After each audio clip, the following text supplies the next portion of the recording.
Welcome to Fix It Home Improvement, covering projects that every homeowner should know and great products for home and garden.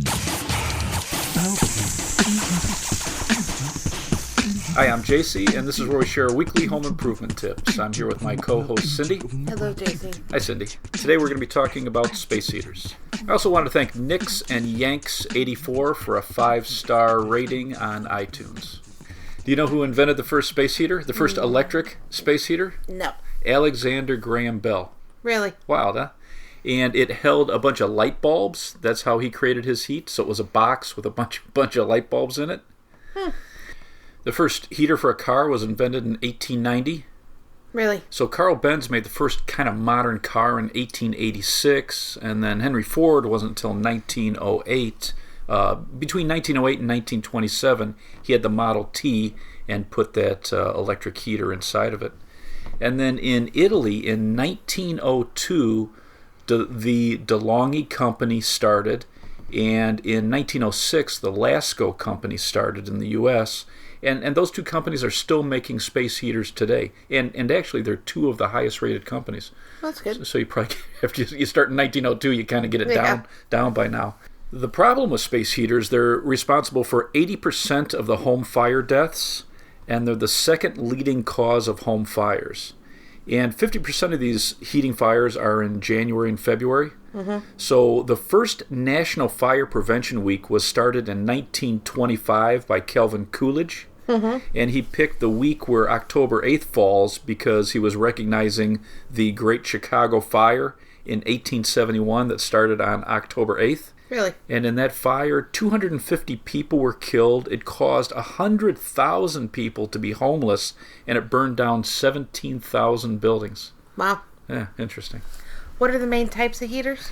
So for electric space heaters, and that's what we'll focus on in this episode because they're the safest, but you have fan-forced air, convection, ceramic, infrared, and microthermic, and a couple of these kind of overlap. The least expensive, in most cases, is a fan-forced air, so it's moving air. The fan is moving air over these coils that get hot, so very simple style. They're usually very small, and a lot of these will have the option of just being a fan in the summer, so that's really nice. Convection is interesting because what it does is it's moving air, so it's heating up, it's making the air rise, it's drawing in cool air underneath, and it's actually making the air in the room move and circulate. So it does a really nice job of heating up a large room. Probably the most popular style are the oil-filled radiators. And in fact, they're one of the safest. You've got these heating elements that are sealed inside these oil-filled chambers. Mm-hmm. So it looks like an old-fashioned radiator. It has a bunch of different sections. And so it has a lot of surface area to heat up and really heat the air around it. They're nice because they have no fan. They take a little longer to warm up and distribute the heat, but they retain that heat, and it usually is one of the least expensive to run. Most of them will have a few different settings. And what's interesting about some of these oil-filled radiators is that they're one of the only space heaters that are allowed in many colleges because there's nothing to cause a fire, basically.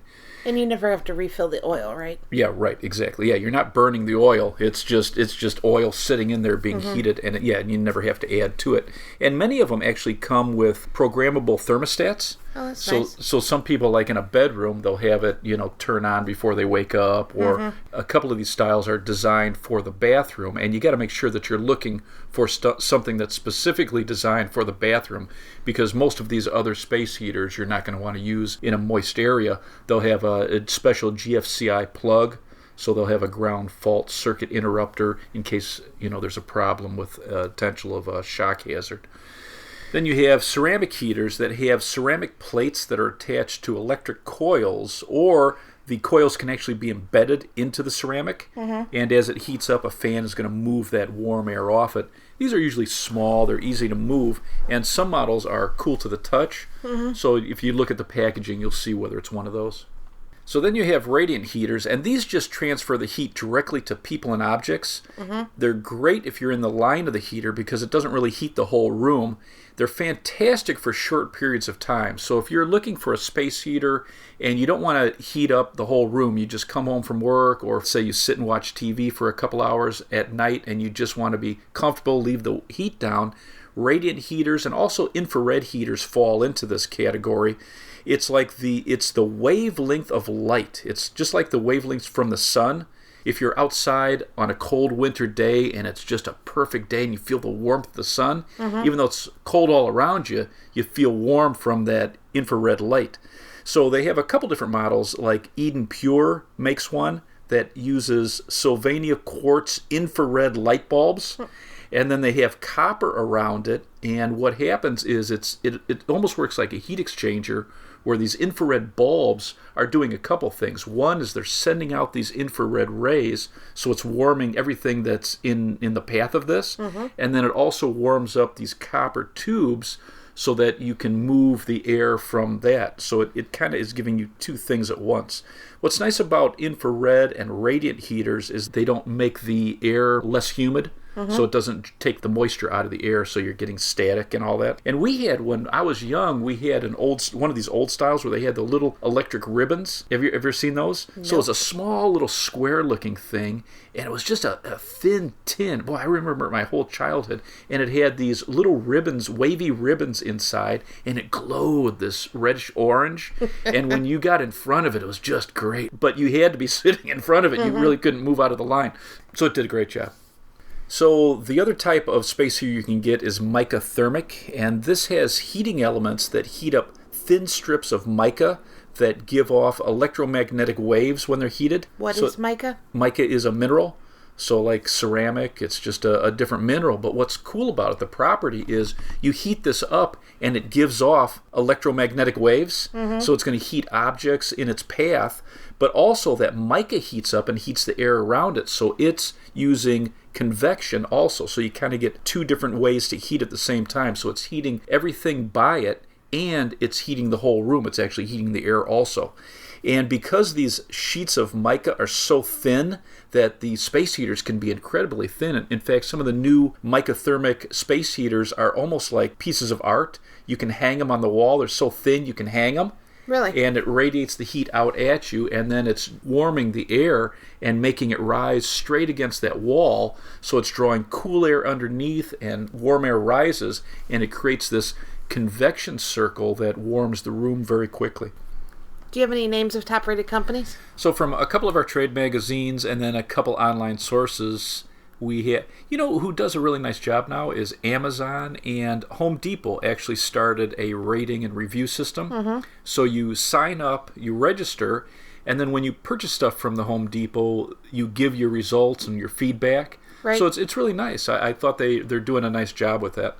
Well, whenever I purchase anything, I always look at the reviews. It's nice because it's real consumers, Well, like when I bought my appliances for my kitchen, I mean, you're investing a lot of money in that kind of stuff, and Absolutely. I wanted to make sure that what I was buying would fit into what I wanted. Sure. For example, like with the dishwasher, is it loud, or the refrigerator, it's really nice. make a lot of noise. I Absolutely. wanted to know all that kind of It's stuff. great to get that feedback. So from our research, DeLonghi, Lasco, Holmes, Vornado, Dr. Heater, Polonus, Optimus, and LifeSmart were all rated very high. They all sound like they could be like Greek gods or something, don't they? Except for Dr. Heater. Well, he sounds like a villain. What sort of things should you be thinking about when purchasing a space heater? So if you have a bedroom, I would probably think about getting something like an oil-filled one of the space heaters because it's one of the safest. I'd get one with a programmable thermostat and some safety features. If you're heating an office, the size of the room, so you're going to want to measure length times width. And then most of these are going to have the square feet that it warms up. So let's say you have a 12 by 12 room that's about 150 square feet. That's what you're looking for on the box itself. And then, does noise bother you? So some of these will have a fan, some won't.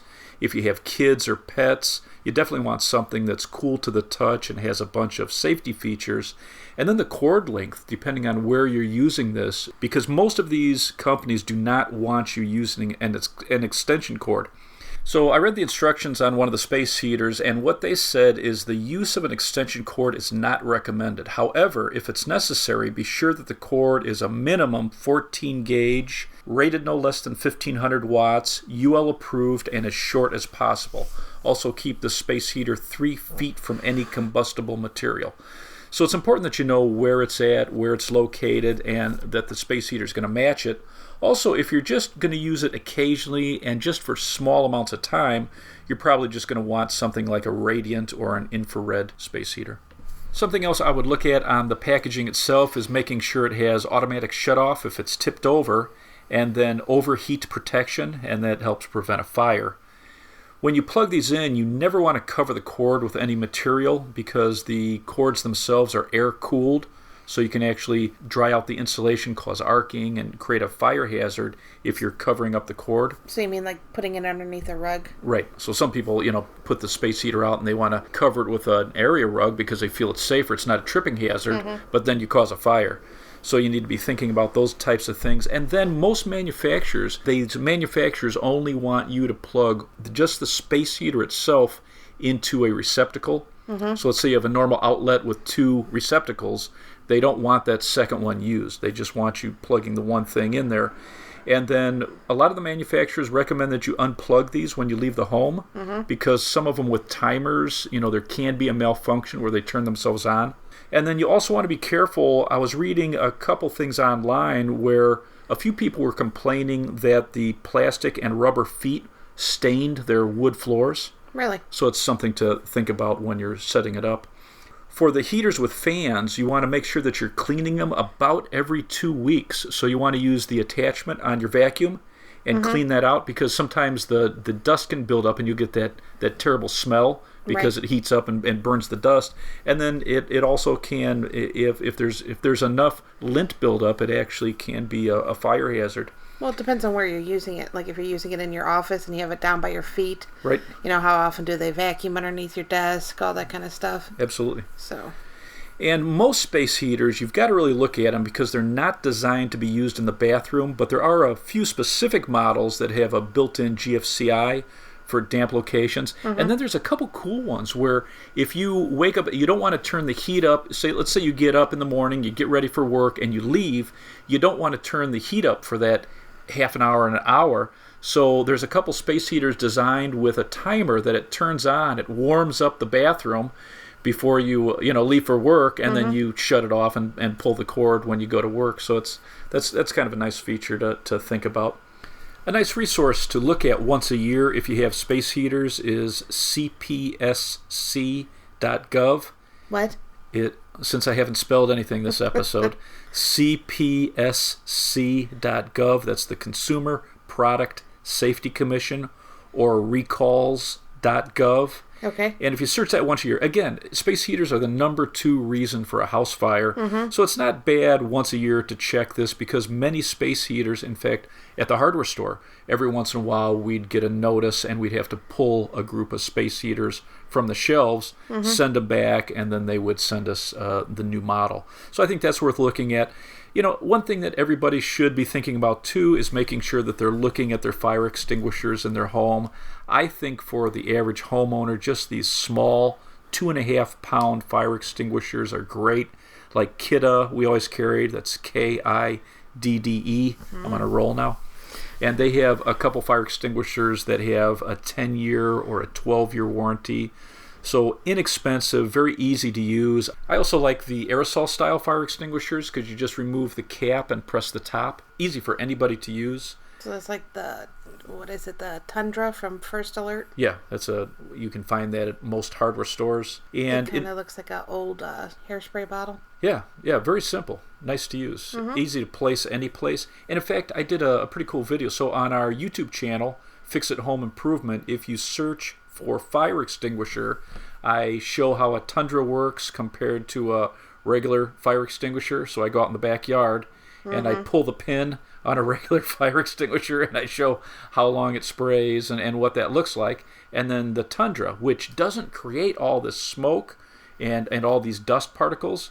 So very interesting. And in fact, the aerosol one actually sprays a little bit longer than the basic fire. And they both do a fine job. They're just two different types of chemicals. So you can check that out on our channel. What are you titling this episode? Really cool stuff about Space heaters? Space heaters, yes. And fire extinguishers?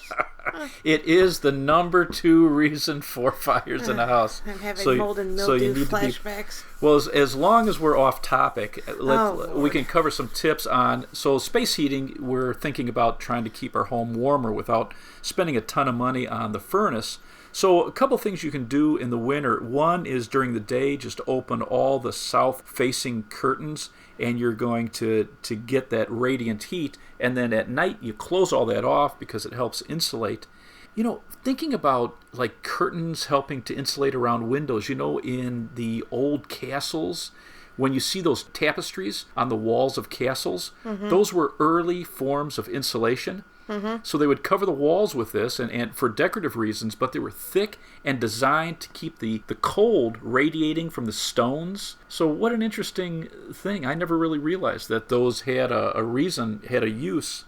And then the old canopy beds. I was talking to my mom. So my mom was a jazz singer for years. She played piano and sang, and then she became an antique dealer. And we were talking about some of the stuff. She was talking about the old canopy beds were actually designed to hold in the warmth, your body heat. So like a 4-post canopy bed, and it would have all this cloth over it, and that held the body heat and helped keep you warmer, so you didn't have to have the heat so warm in your bedroom. Me and my sister had canopy beds. Really? Interesting. Not with like the cloth hanging down. Right. And then we were talking about when she was a kid, it was right at the end, because she grew up in the country in South Dakota, and they traveled a lot. My grandpa was a telegrapher on the railroad, and so I guess they moved like 40 times. My grandma had to go from these depots, from depot to depot, as he got a new job, and so just crazy. I guess my mom went to like 12 different schools growing up, so that was pretty wild.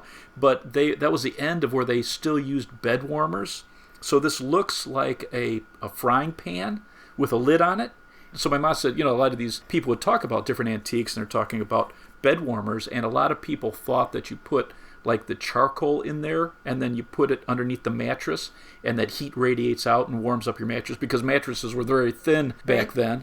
But she said actually what they used to do is they used to fill this with rocks rather than coal, because I guess the coal would go out very quickly if it doesn't have oxygen, because you close this off like a frying pan with a lid on it.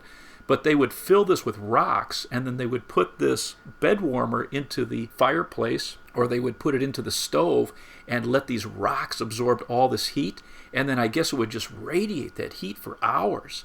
And so, in fact, you know, she was showing me some pictures of some of these homes where they had like these beautiful fireplaces, and then they had all these, it looked like frying pans hanging next to the fireplace, but it's actually bed warmers. So is that the number one source of house fires then? Yeah, right, back then? Right. Yeah, because she had some of these old foot warmers too, so it was like a little metal box where they would fill with hot stones, and so you'd be under a canopy bed, you would put this box by your feet, and it would just radiate this heat around your feet and warm up your feet, and then it would warm up the air inside that canopy bed. And then she said they started using hot water bottles. Right. So they would heat up, they'd boil water, they'd put it in these thick rubber hot water, and then that you could like lay right next to you.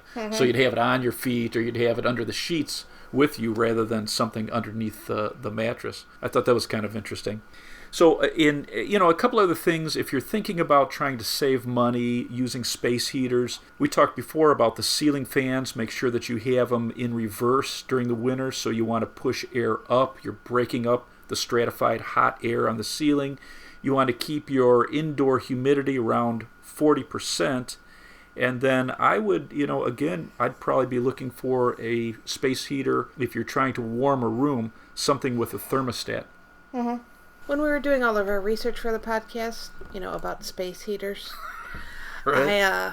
I came across the Toasty Toes, and I thought this was the best thing. I mean, if you're sitting at your desk, Right. in your office, or even, sitting on your couch, Right. it's like a footrest that you put your feet on, and it keeps your feet and your legs warm. That's the radiant one, right? Yeah. Radiant heat, right? Yeah. Yeah, cool. Where I think it uses like 90 watts of electricity Wow, instead which of is good. Yeah, what is because it? most space heaters, usually you're going to have 2 or 3 different settings, how much it draws. 900 and 1500 watts is probably pretty normal. So, wow, 90 is very low. So that's nice. So very economical. Well, they say if your feet are warm, the rest of you is Right. warm. Right. So. And merino wool long underwear. Oh. All right, got anything else to add? So I would make sure for safety, I would never have anything within 3 feet of a space heater. Make sure that you never... Well, I think one of the things that I read too was space heaters need space. Yeah. Like you That's a can't great have it saying. up against Space the wall. heaters. You Yep. can't have it I up like against it. your drapes, your blinds, a couch, any kind of furniture. Smart. I would make sure you never cover the cords. They need air to cool off.